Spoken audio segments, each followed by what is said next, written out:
Hey guys, welcome back to another interesting video of TechTube, and in this video I am going to show you how to find jobs in Crunchyroll. So without any further ado, let's dive right into this exciting video. Now you can directly get the option of job into your Crunchyroll mobile application.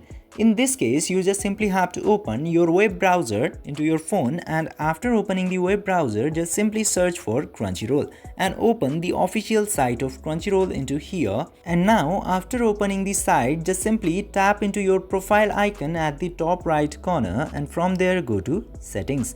And into these settings, scroll down to all the way bottom and you will find this job option below redeem gift card. Just simply click into this jobs option and it will lead you to this tab of Crunchyroll. And after coming into here, you can search for open job positions by clicking into this open positions option, and it will show all of the job positions that are listed in Crunchyroll. I hope this video was helpful for you. If yes, don't forget to like, share and subscribe to the channel to never miss another update. Thank you for watching the video.